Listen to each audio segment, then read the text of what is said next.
Welcome back to Investing Talk Podcast. Today we are looking at AST SpaceMobile. As usual, before we start, subscribe, like, and comment to this video to support the show. Now, AST SpaceMobile, ticker ASTS. This is a name that's been all over the place lately. I mean, dominating the retail chatter. It really has. But for anyone listening who just sees this, this ticker symbol moving like a rocket, can you set the stage? What is the actual mission here? The mission is, well, it's to kill the dead zone permanently. Okay. And I don't mean by selling you some, brick of satellite phone from the 90s or asking you to bolt a dish to your roof. AST SpaceMobile is building the first ever space-based cellular network that connects directly to the standard unmodified smartphone that's already in your pocket. And just to be absolutely clear on that, when you say standard smartphone, you're not talking about like the iPhone 18 or some future tech. No, not at all. I am talking about the phone you have right now. Yeah. Your iPhone, your Samsung, your Pixel. No special chips, no new apps, no little pucks, nothing. No hardware changes at all. Zero. If you have a clear view of the sky, your phone connects to their satellite just like it connects to a cell tower. Except this tower is orbiting the planet at 17,000 miles per hour. Which, on the surface, that sounds incredible. It sounds like the holy grail of telecom. But as the resident skeptic here, my job is to look under the hood, not just at the shiny paint job. Of course. And when I look at the financials, I see a company that is burning cash at a rate that would make a Silicon Valley startup blush. But then I see the stock price. And that's it. That is the disconnect we need to explore today. We're recording this on February 3rd, 2026, and ASTS has just crossed this huge psychological barrier. Triple digits. The stock broke into triple digits. It's hitting record highs. The market is basically pricing this company as if they've already won. So let's figure out if they have. A $100 stock price is a great headline, but I want to see if the fundamentals actually support that. Let's open the books. Let's do it. Okay, starting with the income statement.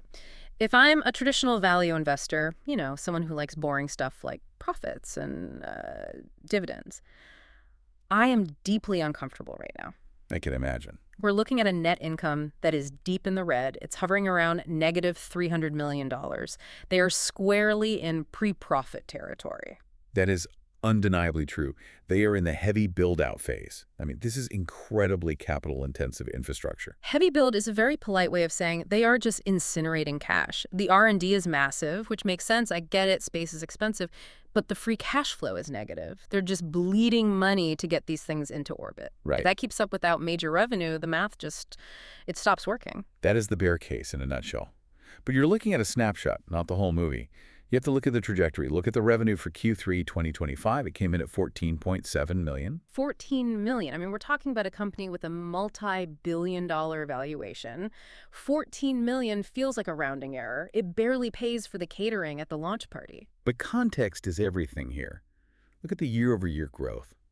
That $14.7 million, it represents a 1,240% increase from the year before. Wow. You do not see 4-digit percentage growth in companies that are stalling out. Okay, 1,240% is a huge number, I'll grant you that.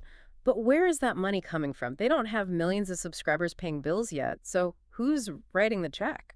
The U.S. government, mostly. And that's a really critical distinction. This revenue is primarily driven by gateway deliveries and hitting these validated milestones for the defense sector. Explain gateway deliveries for those of us who aren't telecom engineers. Sure. So a satellite network isn't just stuff floating in space, right? Yeah. You need massive ground infrastructure to connect that signal back to the internet. Those are the gateways. The fact they're generating revenue here proves they're delivering physical hardware and hitting benchmarks that the government is willing to pay for. They're not just selling a PowerPoint anymore. They're moving metal. Okay, so they validated the hardware with Uncle Sam. That adds some legitimacy. But you can't pay for a global constellation with $14 million checks. You mentioned the cash burn. If they're losing $300 million, how long is the runway? This is where that bear case usually hits a wall. They have built a serious cash fortress. As of the last report, they are sitting on a $1.2 billion cash buffer. $1.2 billion. Okay, that buys you a lot of time. That's a real runway. It buys time and it buys leverage. And they've been really smart about their debt. They just issued $1 billion in new convertible notes. Now, usually debt scares people, but look at the maturity date, 2036. 2036, that's a decade away. In tech, that is an eternity. Exactly. They are not worried about paying that back next year. And they use some of that new cash to repurchase about $50 million in older notes, which saved them $13.5 million in interest payments right now. So they're deleveraging the short term to load up for the long term. A smart move. It's a very sophisticated CFO move. Okay, so they have the cash. But let's pivot to the product. You said the killer app is not needing a dish. Is that really enough of a moat? Because Elon Musk and Starlink are up there, and they have thousands of satellites already. Why doesn't that just crush AST? This is the crucial aha moment of this whole thing. You have to understand the physics of what AST is doing versus Starlink. It comes down to the IP, the intellectual property. AST SpaceMobile holds 3,800 patents and patent-pending claims. 3,800 is a lot of paperwork, but what does it actually cover? It's not fluff, no. It covers the solution to a physics problem many thought was impossible. Think about it. Your cell phone is designed to talk to a tower that's maybe, 5 or 10 miles away? And stationary. And stationary and on the ground. AST is asking that same phone to talk to a satellite 300 miles up, moving at 17,000 miles per hour. Right, you have the distance, the signal fade, the Doppler effect from the speed. It should be impossible. Precisely. Their patents cover the specific tech beamforming delay compensation that tricks your phone into thinking the satellite is just a regular cell tower. It corrects for everything in real time. And Starlink can't do that. Starlink was built as an ISP. To use it, you need their dedicated terminal, the dish. AST is the only one executing this direct-to-device connection at broadband speeds without new hardware. So the barrier to entry for me, the consumer, is literally zero. I don't buy a $500 kit. I just walk outside. Zero friction. And that is why the big mobile network operators, the MNOs, are flocking to them. AT&T, Verizon, Vodafone, Google, Rakuten, Bell Canada. These are the heavy hitters. But why do they need AST? Doesn't AT&T already cover most people? They cover most people, but not most places. That's the key. AST is targeting the 87% of the Earth's surface with zero cellular coverage. 87% of the planet is a dead zone. That's a staggering stat. It is. Oceans, deserts, mountains, rural areas. That represents about 3.4 billion unconnected people. That's the total addressable market. This isn't just about texting from a hiking trail. It's about bringing half the planet online. Okay, I can see the scale of the ambition. The fundamentals are messy, but the cash is there, the partners are real. Let's pivot to the technicals and the charts, because as I said, the stock has been moving violently. Let's see how the market is reacting. Moving is an understatement. The stock is on an absolute tear. As of early February 2026, we hit a fresh record high of $104.80. Breaking that triple-digit barrier it's psychologically huge for investors. It takes a stock from a penny stock gamble to a blue-chip contender in people's minds. It really does. And if you zoom out, the momentum is it's undeniable. The stock is up 382% over the last 12 months. Just this year, and we're only in February, it's already up 60%. That is just aggressive vertical growth. It looks like a hockey stick. What's the catalyst for that move right now? Is it just hype and FOMO? No, it's execution. The primary driver was the launch of Bluebird 6 on December 24th, 2025. A nice little Christmas present for shareholders. It really was.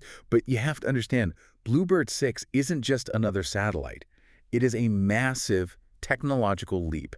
It's the largest commercial communications array ever deployed in low Earth orbit. How big are we talking? Give me a visual. Imagine something roughly the size of a tennis court unfolding itself in space. It is 3 times bigger than their prior prototypes and is 10 times the capacity. 10 times the capacity, which implies 10 times the potential revenue per satellite once it's active. Precisely.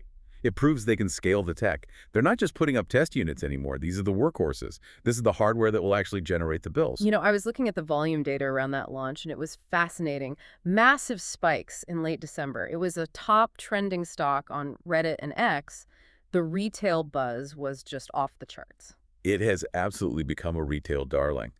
But what's really interesting is how resilient that sentiment is. Well, it wasn't a straight lineup. I have to point out the volatility. When they announced that $850 million note offering, which became $1 billion, the stock did take a hit. It fell about 7.3%. Which is typical. Any talk of an offering and people think dilution, they get scared. Right. But what stood out to me was the rebound. It dipped, And then the buyers just stepped right back in and push it to these new highs within days. That tells me the market's appetite for the story is just incredibly strong right now. It absorbs bad news and amplifies good news. That's classic bull market behavior. That's the price action. But let's shift to sentiment analysis. That's the price. But what is the street actually saying? Well, if you look at the quantitative scoring, the data is pretty clear. The weighted sentiment is firmly bullish. So the algorithms love it. They do. We tracked recent headlines, and 6 out of 10 are positive. Specifically, the sentiment scores around that Bluebird 6 launch were extremely high, around a 0.74 on our scale. Very strong. So the narrative is shifting. Completely from, is this even possible, to, wow, they are actually building it. Sentiment's one thing, but I always like to follow the money. Not just institutions, but the insiders. The people in the boardroom. This is a great confidence check. There was a specific insider trade back in December that really caught my eye. Director Keith R. Larson bought 675 shares. Okay, devil's advocate here. Huh? 675 shares. Mm. At the time, that was roughly $49,000. That's not exactly a massive bet-the-farm move for a director. It wasn't, no, but you have to look at the timing. He bought this before the massive run-up we're seeing now in 2026. So he bought before the stock jumped 60% in a month. Exactly. That signals board alignment. It tells you the people who know the most looked at the price in December and said, this is cheap. They put their own money down right before the launch. That's a strong signal. What about the analysts? Usually when a stock runs up this much, Wall Street gets vertigo and starts downgrading. It is mixed, but it's generally supportive. B. Riley had a price target of $105. And we just hit 104.80. They essentially nailed that call. They did. The consensus is a moderate buy. You have naysayers, which we can get to, but the narrative is being supported by physical reality now, the new factories in Texas and Florida. Right. They're moving from being an R&D lab to a real manufacturing line. And that is the hardest transition in hardware. But when analysts see factories, they don't see a science experiment anymore. They see an industrial company. Okay, you've painted a very rosy picture. A triple-digit stock, insider buying, cool tech. But let's take off the rose-colored glasses. I need to be the reality check here. Let's look at the dark side. I'm ready. Let's start with valuation. We are at record highs. The price-to-sales ratio, based on trailing numbers, it's arguably over 5,000 times sales. It is astronomical. There's no way to sugarcoat that number. That is priced for perfection. That is priced for flawless execution for the next 5 years. If they stumble even a little bit, a launch delay, a glitch, that multiple just collapses. It's a high-risk, high-reward valuation. Yeah. Absolutely. You are paying for 2028 earnings today. And then there's the elephant in the room. Yep. Or the elephant in orbit. SpaceX, Starlink. Can't ignore them. You cannot. They're the giant. Scotiabank issued a sell rating, and their main argument was the Starlink rivalry. SpaceX has thousands of satellites, their own rockets. If Musk decides to really pivot to direct-to-device, does ASTS just get crushed? It's a valid fear, but again, I go back to the hardware difference and the regulatory hurdles. Starlink's system faces major interference issues for direct-to-cell. ASTS has spent years solving those specific problems with their patent portfolio. So it's a regulatory moat, too, not just technical. Correct. And remember, AST works with the telcos like AT&T. Starlink is often seen as a competitor. AST is the partner, not the enemy. Okay, but let's assume the tech works, the patents hold, there's still execution risk. To justify this stock price, they need a full constellation. They need to get, 45 to 60 satellites up by the end of 2026. That's the target for continuous coverage in key markets. That is an incredibly aggressive cadence. That's like 5 or 6 satellites every single month. Space is hard, Yep. Delays happen. If they miss that target, the revenue model gets pushed back, and that cash burn starts to look terrifying again. That is the biggest operational risk. They had to manufacture and launch at a speed they have never demonstrated. It has to be like clockwork. Which leads to the final bear point, dilution. They raise $1 billion. If they burn through it too fast because of delays, they will come back to the market for more. And that dilutes existing shareholders. It is a fragile balance. Investors are betting that the $1.2 billion they have now is enough to get them to cash flow positive. If it's not, you get diluted. That is the wager. So we have a record high stock, massive market, but a nosebleed valuation and huge execution risk. It's time for the final judgment. Let's do it. Based on everything we've discussed, the good, the bad, the ugly, give me the bullish score. I'm giving AST SpaceMobile an 8 out of 10. 8 out of 10. That's a high confidence score despite all the risks we just laid out. Walk me through the investment thesis one more time. Okay, here's the elevator pitch. AST is pioneering a market that could be worth $1 trillion. We are talking about bringing 3.4 billion people into the digital economy. The TAM is the safety net. The TAM of the moat, they have the patents, they have the partners, over 50 MNOs are locked in, and they have the cash $1.2 billion to build it. All the pieces are on the board. So what's the key thing for listeners to watch over the next 6 months? The key catalyst is that commercial service ramp up in late 2026. If they hit those launch targets, the revenue will start to flow in a way that could actually justify this valuation. And is there any safety net if that commercial rollout is slow? There is. The defense angle. Huh. We shouldn't overlook their prime contractor status for the MDA SHIELD program. The dual-use potential for these satellite secure comms for the military creates a revenue floor that de-risks the commercial side. The government needs this tech, too. So government contracts keep the lights on while the commercial side tries to take over the world. Exactly. It's a powerful combination. My final call on this, I acknowledge the upside. The no hardware piece is a complete game changer. If you can text from the middle of the Pacific with your regular phone, that's magic. But listeners need to have a strong stomach. This stock moves 10–15% in a day. If you can't handle those swings, this might not be for you. I agree completely. It's a multi-year hold, not a day trade. You have to believe in the vision and ride out the what Musk calls the manufacturing hell. Well, that's our look at AST SpaceMobile, a company trying to connect the unconnected and hitting all-time highs while doing it. It is definitely one to watch. Don't forget to subscribe, like, and comment to this video to support the show. We'll see you on the next one.